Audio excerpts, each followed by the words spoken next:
What's going on, Dolphins? It is your boy Dillon, and I got some updates today on two of the biggest topics surrounding the Dolphins right now. That is their offensive coordinator search and the rumors surrounding Deshaun Watson and perhaps a trade that could end up happening, etc., etc. So let's jump right into it. Real quick, I'm just going to touch on the coordinator stuff because that's quick. Not really much to report there. And basically just going to go with this tweet from Cameron Wolfe. Pep Hamilton to become Texans quarterback coach, meaning all of Dolphins' known external candidates who have interviewed for the offensive coordinator gig have taken other jobs. So, okay, again, we talked about this before. Now, this is not the first time under this regime that this has happened. So there's a couple things, right? There's a couple things to point out. First of all, just from a team perspective, this is going to be, well, first of all, this is going to be the fifth offensive coordinator in 5 years. But it's going to be the third one just under Brian Flores, right? So he's going to have a new offensive coordinator every year for the first 3 years of his tenure with the Dolphins. Our quarterbacks are having a different, offensive coordinator every year, not to mention their offensive line coaches for the guys in front of them are changing constantly, multiple times a year. So to me, that's a major concern. The fact that the coaching staff is constantly churning over, the fact that they apparently can't find the right guy, even by their own admission, because they keep firing people. Although, from my perspective, they're not giving anything any time to develop. Whether it be players, whether it be coaches, whether it be anything. They're just making such rapid decisions that they're just not letting anything have any time to develop. Right? So, that's a concern to me. And then obviously the Dolphins still haven't filled their offensive coordinator role, which it's not, that particular aspect of it is not a super concern right now, considering the fact that the season is still going, but the Super Bowl is about to happen. Okay, so the season's about to be over. We're going to officially 100% be in the offseason, right? So, because it's not a huge deal because, yeah, okay, fine. They could still be looking at some people who, coach for the two teams, for Tampa Bay and for the Kansas City Chiefs, who could potentially, but they're not going to get any of those guys. I can virtually guarantee it. Especially with the way that coaches apparently don't seem to want to come here. There's been a lot of coaches over the past couple years, coaches and players that have shown and said publicly that they don't want to come here, or, in the case of coaches, have been like, yeah, no, I'm just going to take this other job. And in some cases, it was for the same job that they were going to have here or did have here. And in some cases, they actually took a lesser job. There were, one or two at least examples, particularly from last year's turnover in the coaching staff where, the coach ended up taking a lesser job. So those things indicate to me that they don't want to be here. I mean, it's clear. They literally chose other places. They, even if they didn't say the words, yeah, I don't want to go there, it's irrelevant because their choice was to go someplace else. So by definition, they wanted to go there or take that job more than the Dolphins job. So to me, that's a bit concerning when you add in, the other context of the fact that it just keeps changing to begin with. But also it could say something, and there was some talk about this too, about Flores. Do these people like coaching with him? I mean, Chan Gailey was like, yo, I'm getting the fuck out of here after just one season. Sure, okay, and he resigned. He wasn't fired, right? So there was rumors that he was going to get fired anyway. So maybe that, played a part into it, and maybe they would have fired him regardless. But, anyway, so I have my concerns there. It is definitely troubling to me. I mean, a lot of people are like, yeah, whatever, I don't really care. And cool, I guess. I mean, if that's how you look at it, fine. And I hope that everything's going to be fine. I hope they find an offensive coordinator and everything turns out great, blah, blah, blah.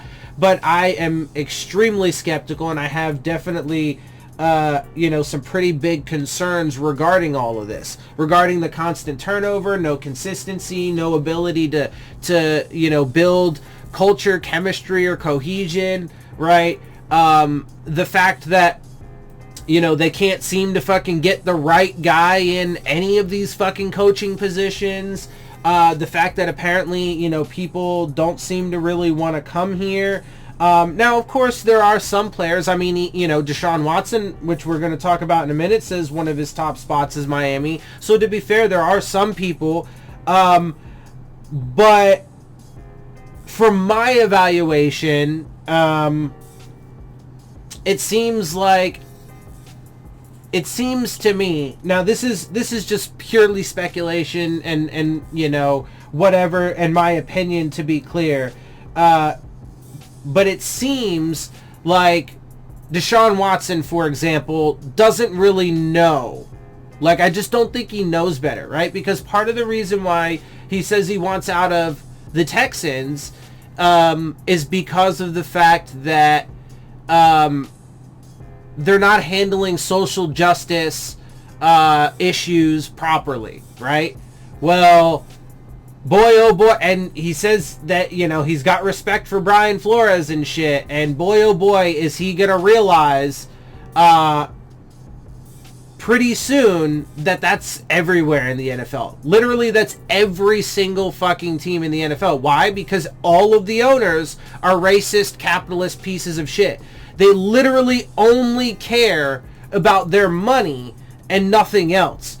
Okay? So, and themselves and nothing else. And obviously their, close circle, right? So their friends and family. That's all that they give a shit about. They care about them and theirs and nothing else. They don't care about the quality of the game. They don't care about the players or the coaches or the fans. All they want is to rake in their millions upon billions of dollars, right? And so, like Jadeveon Clowney, right?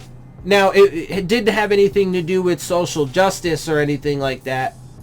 But Clowney didn't want to come to South Florida. He wasn't the only one. These are just, two examples off the top of my head, and also big names, right? So Clowney didn't want to come to Florida. Now, which honestly, in some ways was actually surprising, because reports were that the Dolphins were going to offer him fucking bank. They were going to have a big deal for him. There's no state taxes in Florida. So it didn't seem like there was any reason why he should deny it. Right now, we don't really know what his exact reasons are. I'm sure that there are things that he's keeping to himself that he didn't feel, he was comfortable or necessary to say out in public. But I'm pretty sure, part of his evaluation is they're not really a contender, okay?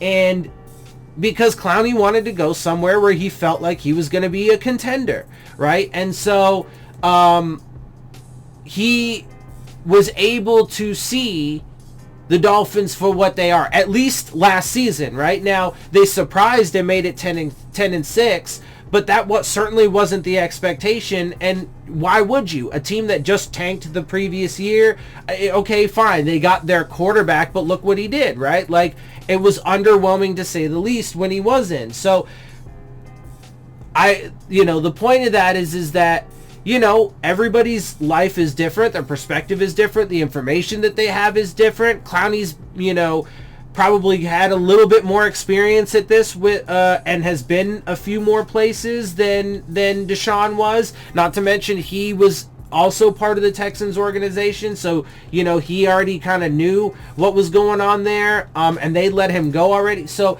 right, like Clowney, again, it wasn't social justice, so they had different things in mind, right? Clowney wanted to go to a contender, realized the Dolphins weren't that's why he didn't want to come here. And Deshaun Watson wants to leave the Texans primarily because he doesn't feel like they take social justice issues seriously enough. but he doesn't realize that literally every NFL owner is a racist piece of shit and not going to take social justice issues seriously enough. He also doesn't realize, or at least must not realize, I don't know how he couldn't realize this though. The way to me is the it's just a business veil, right? That bullshit talking point is, to me, probably what would cloud his judgment in this case. But I don't know how he could see it with the trade that happened for Laramie Tunsil, because it wasn't just Laramie Tunsil in that trade. The Dolphins also, if you remember, traded Kenny Stills to the Texans as well. The reason why they traded Kenny Stills primarily was at least in large part, a large chunk of it, there is obviously, I'm sure, the breakdown, the rebuild, the tanking, the flushing out of old players, trading away to get assets. I'm sure all of that had something to do with it as well. But a large part of it was because the drama that sparked up between Kenny Stills and Stephen Ross, because Stephen Ross held a fundraiser, if you don't remember, I'll remind you, for the racist piece of shit President Donald Trump to help him get reelected. Kenny Stills made one of the most benign comments you could possibly make, paraphrasing a little bit, but something to the effect of, it goes against or is antithetical to the mission statement of your organization Rise, of the organization Rise, Stephen Ross's organization, fucking Ross's something for sports equality or whatever, Ross's Institute for Sports Equality or some shit like that, right? Whatever. It goes against the mission statement of your organization Rise to host a fundraiser to re-elect the piece of shit racist president. That's what he said, something along those lines, minus the piece of shit racist president part. He said it's super fucking politically correct and nice or whatever. But that was it. That was it. And then ultimately, he ended up getting fired. Now, obviously, he got traded to another team. He still had a job. He was still drawing a paycheck. But the Dolphins fired him. They traded him. They fucking penalized him for that. Right? But that, of course, was after their head coach decided to taunt him by playing fucking Jay-Z music in the locker room, because he also made a comment about Jay-Z's involvement with the NFL and the bullshit that he was doing, saying that he felt that Jay-Z's actions and collaboration with the NFL was a lot more performative and not really substantive and really just a business opportunity.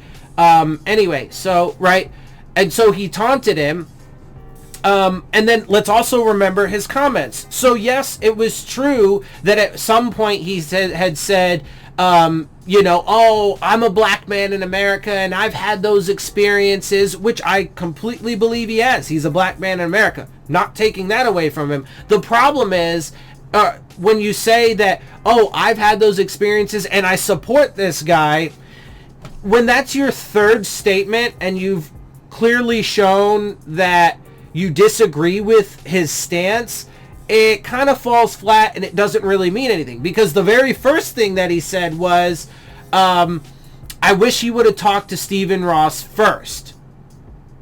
What do you mean? What do you mean? Who in the fucking history of the world believes that if person A has any kind of issue with person B, and person A is vulnerable, i.e. they work for person B, or person B has some sort of power over them, that if person A has a complaint against person B and they just go up to person B and say, hey, look, man, I disagree with this or whatever, that, and I'm going to say something about it, that person B is just going to be like, oh yeah, go public and fucking tell the world how much you disagree with this decision that I'm making, etc., etc. Who thinks that that's going to go over smoothly? So it was just a bullshit fucking comment. And then he, after that, said, essentially he just needs to shut the fuck up and dribble, like what's her fucking stupid face from fucking Fox News said about LeBron James, right? He said you just need to fucking toe the company line, right? And that you just need to fucking like, it's total fucking bullshit. Total fucking bullshit. Those were his first couple statements. Again, paraphrasing because I don't remember the exact quotes, and I'm also embellishing a little bit, or really adding to it a little bit to further prove the point by adding things like the, you know, piece of shit president, blah, blah, blah, into the end of his benign statement. So, anyway, back to the point. Deshaun Watson, I think, you know, at some point is going to realize that this is the entire NFL. I don't know how he couldn't realize it yet, but he's going to realize at some point, and in particular with the Dolphins organization, should he come here, that Brian Flores is just a sellout piece of shit who cares about the money and power more than he does, you know, all the rest of it. Because, you know, he acquiesced to Stephen Ross's demands to tank. He didn't give a fuck. And he actively tried. People can argue this all they want. The evidence is pretty fucking clear. He actively tried to make sure the Dolphins won as few games last season as possible so they could get their guy. Right? As long as it was somewhere in or around the top 5, and they were going to be able to get their guy, the, you know, undersized, injury-prone quarterback that they wanted. It was all good, right? And that's exactly what happened. Not only that, but he chose the side of the racist white male billionaire owner in Stephen Ross over Kenny Stills in that whole situation. He straight up lied to his left tackle and said that he wasn't going to trade him, and did so anyway. You know, blah, blah, blah, blah, blah. Not to mention many, many other decisions and things that I have pointed out and talked about that almost nobody else has, that show and prove that Brian Flores is a piece of shit, sellout, lying scumbag that really just only cares about his seat of privilege and power as a head coach in the NFL, not to mention the very large paycheck that comes along with that. So, anyway, let's move on a little bit. We're, you know, already kind of into this, but, you know, there are reports now, though, of some pretty major news and updates to this whole Deshaun Watson thing. So, many reports and outlets are reporting potential landing spots for quarterback Deshaun Watson after quarterback officially requests trade. Well, so, hang on. Yeah, I'll read this one. There's a couple of them. I'll read this one. Some of it I might omit because it's probably going to be talking about... well, let's see. Let's go through this. If it talks about some other teams or whatever, then I'm going to ignore that part. I'll just focus on the Dolphins part. But I do want to talk about the potential capital and what they might have to get rid of. So 3 long weeks ago, when rumors began circulating that Houston Texans superstar quarterback Deshaun Watson was upset with his team and interested in being traded, we examined his potential value, market, and suitors, and generated some hypothetical trade packages for the 25-year-old. We also cautioned then that Watson had not formally requested a trade and that a swap involving the second highest rated passer in NFL history at that age would be unprecedented. Well, according to ESPN's Adam Schefter, Watson has indeed made that formal request, and Houston's decision to hire David Culley as its new head coach has not and will not alter Watson's thinking. That last part was a quote. So, from either Watson or his agent or something like that, I'm not 100% sure. Anyway, so, real quick, I'm pausing because, as I had mentioned in a previous video, it doesn't matter what the Texans want, right? Because they're going to go on, people are going to go on talking about, oh, the Texans, and I saw the reports about this, the Texans don't want to trade him, and they're going to try and repair the relationship, but it's important that, you know, that line about the hiring of the coach isn't gonna matter, because at this point, Watson does not want to play for the Texans. He has a no trade clause in his contract, which means the Texans can't trade him by their volition, by their own volition, right? The Texans can't make the decision, hey, whereas, for example, the Dolphins, the way that they structured Xavier Howard's last contract was so trade friendly. Everything about the contract was designed in such a way, like they completely front loaded, his guarantee, so the Dolphins would have to pay it all, blah, blah, blah, blah, blah, right? So it would be minimal, penalty, if you will, for the team trading for Xavier Howard should a team do that. Which, by the way, there actually have been some rumors about Xavier Howard potentially not wanting to come back if they don't give him a new contract, which could be problematic because we already have two of the highest paid fucking corners in the league, and that's just going, and we already have blown through that cap space that we had, just a very short time ago. So, and especially if they do trade for Deshaun Watson and that big cap hit they would take there, they're going to start being in cap hell really soon, especially considering the fact that COVID-19 has already decreased the cap. So, and COVID-19 is expected to affect the football season and already is affecting the football season for this upcoming year. So, it's shaping up to be a mess in a lot of different ways, obviously depending on how they handle it, so on and so forth. But anyway, point being, the main point there, there's a lot of points in that, but the main point is that at this point, it just doesn't matter what the Texans want. Deshaun Watson has all of the power, right? Because if they say, okay, we're not going to trade you, then Deshaun Watson only has to say, I'm not playing for you. Now, there's a couple ways that he can handle that. He could just flat out say that he's not playing, in which case there is potential for him to incur fines and so on and so forth, whatever. But if he says that he's retiring and retires officially from the NFL, I'm not 100% on this. I could be wrong, but I'm pretty sure that he would not be able to be incurred as much in fines. Now, having said that, he also likely, from my knowledge, would also lose out on a lot of the pay because he wouldn't be playing those years of the contract, etc. So there are different ways that it can go and whatnot. But Watson ultimately, my guess is, doesn't really give a shit because he knows his value. He knows that no matter what, somebody's gonna fucking pick him up, right?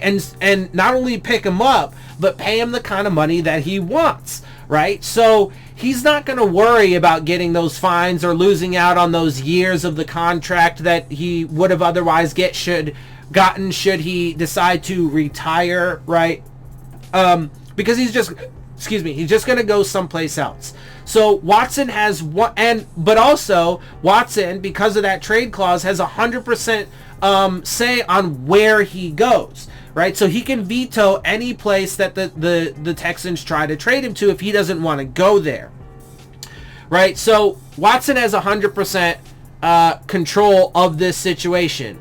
Where he goes, should he leave the Texans, and whether he leaves the Texans at all. Right, now he's officially requested the trade, so it's clear he's not going to play for them anymore, which means that there's gonna be a trade for Deshaun Watson because the Texans are not going to just cut him. They're not gonna just let him retire. They are going to recoup something for him.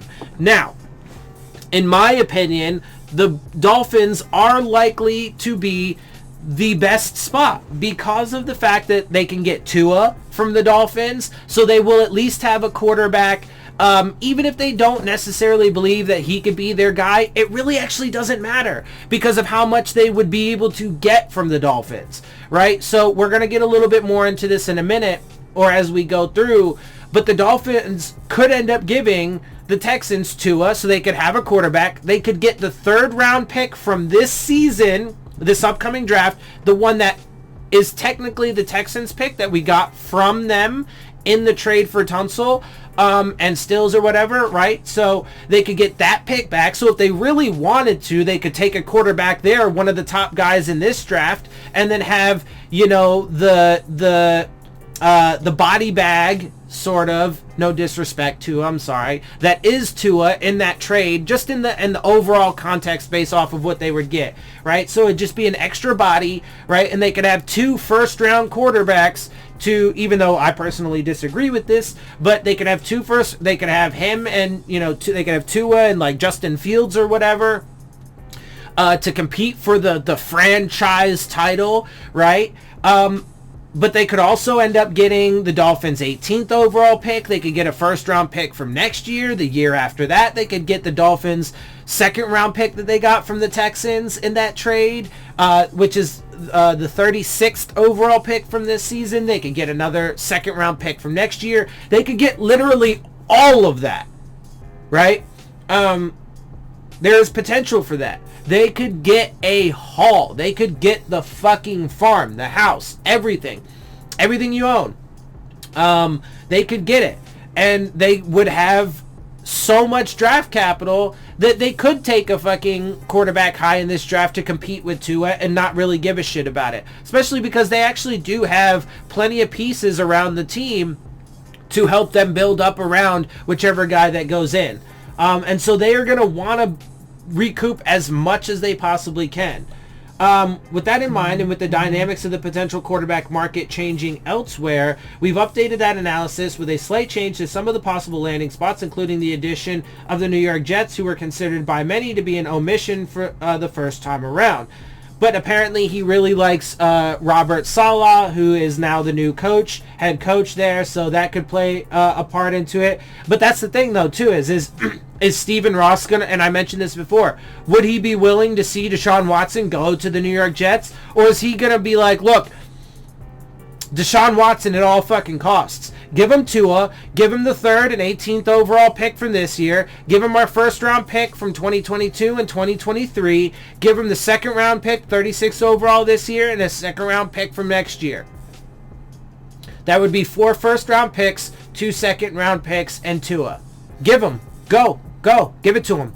I want Watson. It would be stupid in my opinion, but what's to say that Stephen Ross is not going to do that? He literally fired Adam Gase, brought in Flores, and had him tank 2019 so he could go get a quarterback, right? A major part of why Gase was fired because he refused to tank the 2019 season or give up on Ryan Tannehill.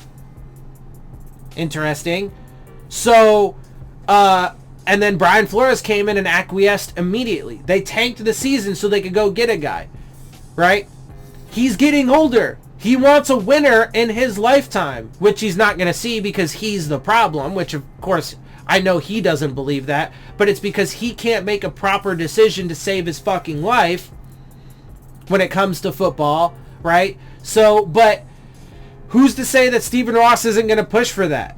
I virtually guarantee, even though I don't have, the concrete evidence for this, I virtually guarantee it was Ross's decision to put Tua into the game when it didn't make any fucking sense at all.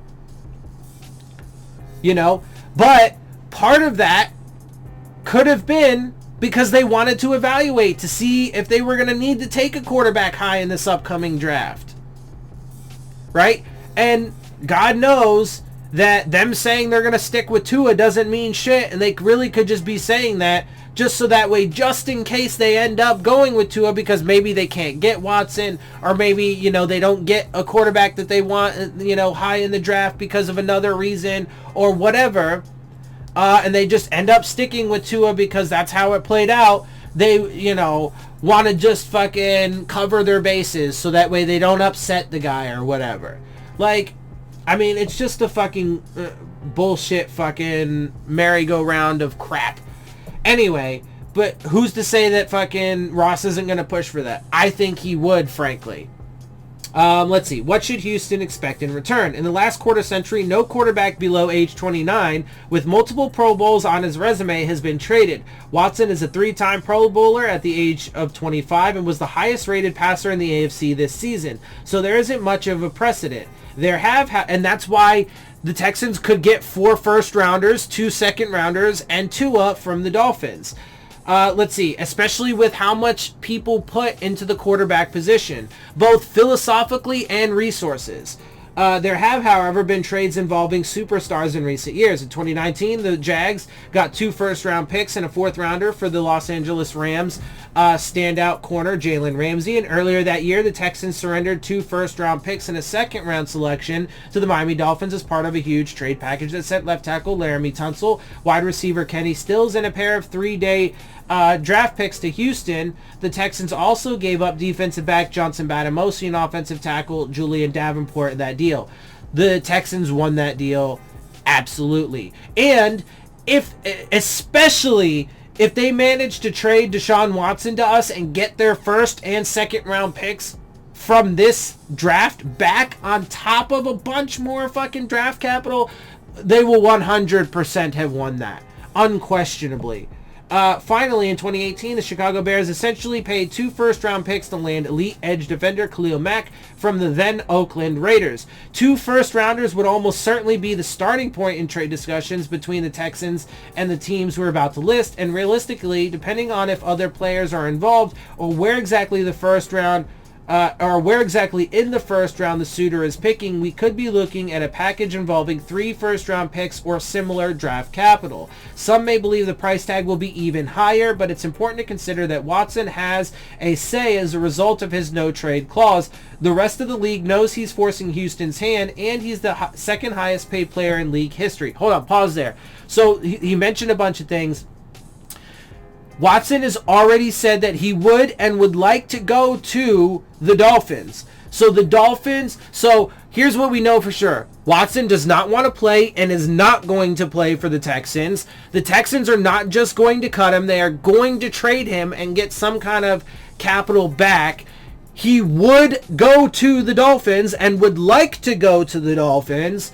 And the Dolphins probably have the best ability to put together an enticing trade package, which could look something like 4 first-round picks, 2 second-round picks, and Tua Tagovailoa, or maybe 3 first-round picks, 2 seconds, and Tua, or something along those lines. In other words, the return might be surprisingly within range of what the Jags, Dolphins, and Raiders received in their recent blockbuster trades. Let's speculate. All right, so they're going to talk about the Jags. We're going to pass that. The Colts, the Bears. But these are all teams that could potentially trade for Watson. The Cowboys are in their list. The Raiders, the Panthers. By the way, they actually ranked these, they gave them numbers. So Jacksonville's 13. Colts are 12, Bears 11, Cowboys at 10. I assume this is who they think is going to get, who they think has the highest odds to get him or to put together a package. 9 is the Raiders, 8 is the Panthers, who I saw a report today saying that they're going to be aggressive. And that's another thing, right? So there's obviously going to be tons of teams that are going to be trying. Some teams like the Panthers are apparently going to be aggressive. But what does aggressive mean? Because it depends on what they're working with. That's what I'm saying. The Dolphins, and they also have to be a team that Deshaun wants to go to. The Dolphins meet everything. Not to mention Florida doesn't have state income tax, whereas the Jets, they do have a state income tax in New York, right? So, which is Deshaun Watson's other top team. The Dolphins and the Jets are the 2 top teams. So that is when you take in all of these factors, to me, I see the highest probability being the Dolphins. I think that's probably what's going to end up happening at this point. Because look, man, so many other teams are going to be in the mix. They're going to be pushing up the fucking price tag. Watson wants to go to the Dolphins. It's only one of the 2 spots. They don't have a state income tax. They're going to be able to give away 4 first-round picks, 2 seconds, and Tua. They have the ammunition to do that. And I think that with the pressure from other teams to drive up the price, with the threat of Watson going to the Jets, with Stephen Ross being desperate the way he is in his old age, trying to put together a winner, man, it spells to me pending disaster, because I personally believe that he's going to end up doing that. I think that Stephen Ross is going to push for it. I think the Dolphins are going to trade away the farm, the house, the car, the horses, the fucking crops, the cattle, everything, to get fucking Deshaun Watson. Anyway, Washington football team is at 7. Let's see. Broncos are at 6. Jets are at 5 on the list here. That's interesting. The 49ers are at 4. Also interesting. Lions at 3. Which, by the way, quick side note, Dan Campbell is now the head coach there. New England Patriots are at 2. And Miami Dolphins are listed at number 1. Let's see what they have to say. Among all of the scenarios we drew up the first time we did this, Watson and the Miami Dolphins was the most entertaining. After all, a Miami-Houston trade would likely entail the Dolphins sending the Texans back the number 3 overall pick that originally belonged to Houston before the Laremy Tunsil trade. In fact, it's possible the Dolphins could land Watson in exchange for that pick, Houston's original 2021 second-round selection, and 2020 number 5 overall pick Tua Tagovailoa, who underwhelmed as a rookie but still has plenty of upside. That would not be enough. Tua, the 3rd overall pick, and the 36th overall pick from this year, I'm promising you, is not going to be enough. That is not going to be the thing that gets it done, right? They're going to have to give up at least bare minimum another first round pick. So let's say a 2022 first round pick and then another like second round pick. Bare minimum. Possibly even 1 or 2 more first round picks on top of that. Let's see. For the Texans, reacquiring those picks would be a poetic way to reverse some of the damage done by former head coach general manager Bill O'Brien, and landing Tua would at least give them a promising young player under center. Meanwhile, the Dolphins would still retain some draft capital since they have 4 picks in the first 2 rounds, and they'd immediately become a Super Bowl contender with Watson on board. I completely disagree with that because I don't believe that that's the case. I mean, look. He was with the Texans. If I mean, just look at that logic, even just on its face, okay? If Watson literally gave any team, because that's what they're saying, having Watson on your team instantly gives you, or instantly makes you a Super Bowl contender. If that was the case, then why did the Texans only win 4 games this year with Watson, even though Watson played phenomenal? He played like a superstar, and they still only won 4 games. Why is that? Because it's not about the quarterback. Not just, right? It's a team fucking sport. You have to play with everybody. You have to make sure that you build a proper team. You have to build a proper line. You have to give them weapons. They have to have a defense. Blah, blah, blah, blah, blah, blah, blah, blah. Anyway. Let's see. They also have the cap space to afford him. That's debatable. But they could make it happen, certainly. But they would not have, like, any money left after that. That is without question. I mean, I think all around it's a stupid idea. But they don't immediately become Super Bowl contenders. That's just foolish. Even if that return isn't enough in a bidding war, the Dolphins have more trade capital than almost anybody else in contention. They could decide to go all in on Watson and send Tagovailoa, both of their 2020 first rounders, to the Texans, which should almost certainly be enough. With that in mind, it's no surprise that the Dolphins are considered the front runner in the Watson sweepstakes, according to Adam Beasley of the Herald. Okay, so real quick, I do just want to add in a little bit more context, just because of some things that were said by, you know, some of the people, you know, the beat writers and the people who follow the Dolphins and stuff like that. Just some things, some interesting things that came from some of them or whatever. I just want to add in some tweets or whatever. So real quick, Barry Jackson, this is what he said. If Dolphins trade number 3 and number 18, so our first round picks from this year, next year's first rounder, so our 2022 first round selection, and even next year's second rounder for Watson, so that is the 3 first round picks in total, both of them from this year, our first round pick from next year, our second round pick from the Texans, oh, no, wait. I'm sorry. And a second rounder from next season. So that's the 3rd and the 18th from this year, our first round from next year, a second round pick from next year, And that's all he has. I mean, that's not going to be... I mean, I guess maybe that could be a baseline for what could get done. That's 3 first-round picks and a second. But I kind of doubt that. They would. I'm pretty sure that they would also want Tua in whatever baseline package. And I'm pretty sure the Dolphins are going to do it. I mean, if they're going to get Watson, they're not going to keep Tua. I'm sorry. He just goes on to say, if you do all that for Watson, then you sign a wide receiver, you sign a center. He puts Ted Karras in parentheses, backup linebackers and backup quarterback in free agency, draft a running back and wide receiver at 36 and 50. Trade Tua for a first or second round pick and use that on front seven help. Let young offensive line grow. Simple. First of all, it's...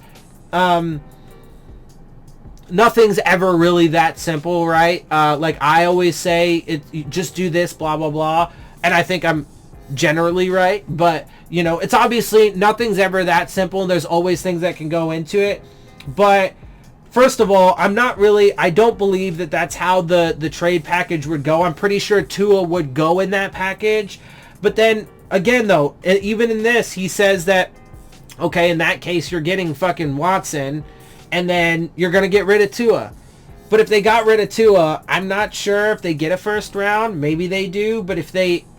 I mean, no matter what, it would be an admission that you fucked up. You didn't get the right guy. I mean, that's so much... There's so much wrong with all of this. Anyway, moving on. This is Armando Salguero. Still think it unwise for Texans to trade Deshaun Watson regardless of circumstances. It doesn't matter because they have absolutely no say in it. But if they try, fair to want 4 first-round picks, multiple 2s, perhaps more as initial asking price. If I'm the Miami Dolphins, I happily give up 3 first-round picks, multiple 2s. And he says hashtag worth it. I disagree. Especially because, again, even if in that trade you're not giving up Tua, you're going to be getting rid of Tua regardless. You're not going to keep him as your backup. At the very least, you're going to try and trade him, get some capital back. But then that's an admission that you fucked up. You didn't fucking get the right guy. You drafted him too high, blah, blah, blah, whatever. You tanked for him, blah, blah, blah. Like, and then... I mean, and then you give away all that fucking capital. And then take that massive cap hit. Like, it's just, so much of it just does not sit well with me. A lot of people really want to do it, but, you know, whatever. Let's see. I think there was one more thing that I wanted to read. Yeah, there was. Hang on. Just give me 1 second. Here it is. Okay, so this was a tweet from Matt Infante. You all know how I feel about Tua Tagovailoa. I'm perfectly satisfied going into 2021 with him as Miami's starting quarterback. But if you have an opportunity to get a 25-year-old top 5 quarterback, you do it. Deshaun Watson makes the Dolphins Super Bowl contenders in 2021 and beyond. Again, with this philosophy that he instantly makes us a Super Bowl contender, which doesn't make any sense whatsoever. It literally makes 0 fucking sense. Even if you take the situation with Tampa Bay and Tom Brady, they still built a fucking team around him, right? He still has playmakers. He still has a solid offensive line. They brought in fucking his tight end, Gronkowski, right? It's not like, not to mention they have good coaching, right? Like, it's not like there aren't other pieces that helped him get there. Okay, it's not like there wasn't also a team of other players that did things on the field that, helped get the success that they got. Like, it's fucking stupid. By the way, I'll admit I was wrong. I didn't think that the Tampa Bay Bucks were going to be able to make it there. Or I didn't think that they were going to make it there this season. And, obviously I'm the guy who says that, quarterbacks aren't everything. And they're not. But to be fair, Tom Brady absolutely did fucking show that he is, Tom Brady, and he's a great player, and he is a big piece. He's a major piece, and having him certainly drastically increases your probability, but you still do have to have fucking shit around him, pieces around him. And that's what they did. They built a team around him. Anyway, so let's see. So he thinks that, and then I just wanna read a couple of the replies to this. So this guy Ace Ventura, Jersey Fin fan is his handle. Let's see. How does Deshaun Watson make us Super Bowl contenders? We weren't even a playoff team this year, LOL. And we clearly do not have the offense to win in the playoffs yet. With or without Watson, that makes no sense. We are not a quarterback away from being Super Bowl contenders. John D. McCoy, Esquire, says, when was the last time a team traded several 4 through 6? Wait, what? Players, draft picks for one player? Did the team acquiring the one player make out better in the deal? I can't ever remember it happening. Has it ever happened? Someone refresh my memory if I'm full of it. That actually was a different one I was going to read. There were a couple other that I was going to read, actually. Let's see. Well, they changed. So I got to read one, but there was a couple of them. To be fair and to be transparent here, I was going to read multiple, but to that guy's point real quick, yeah, I mean, honestly, I'm not sure about this either, but my guess is the vast majority of times that teams give away a ton of resources for a single player, it doesn't work out, at least to their expectation. I would say that that's probably the majority of the time. Anyway, to be clear, I was going to read a few different comments saying that it just doesn't make sense. How are we one player away? They still need to build a team. They still need to give them an offensive line and, you know, weapons, etc., some of the points that I make. All right. That was a long discussion. Obviously, this ended up being a long video, but it's going to be some content I guess you can go over and go through, you know, for a few days, go through slowly if you want to actually watch the whole video, which I'm sure most people probably don't, because most people don't like to hear my opinions. So, but if you do, take your time with it, obviously, because there's not a whole lot going on. So there's going to be a little bit of content here in this video for you and some discussion and some things to think about. But obviously, you know, as things continue to progress, I will give you guys updates. So if we get, you know, somebody as our offensive coordinator, finally, the only two people remaining are, you know, Godsey and whatever the other, who's the other guy? I can't even remember. It was two coaches in-house are all that remain. All of the other coaches external to the Dolphins have decided to take jobs elsewhere. But when we sign somebody and get an offensive coordinator, I'll let you know. Keep you updated on any other important, relevant news. And obviously this whole Deshaun Watson thing, we will keep an eye on as well. All right, with that, I'm going to get out of here. I hope you guys appreciate my perspectives. If you do, make sure you hit the subscribe button. Make sure you hit the like button. Make sure you hit the bell if you want to get the alerts. Share my channel and videos with your friends and family. Leave your questions, comments, and concerns down in the comment section. Of course, as always, follow me on Twitter at Dillon Tartaro. And with that, I am out. I'll see y'all soon. Fins up.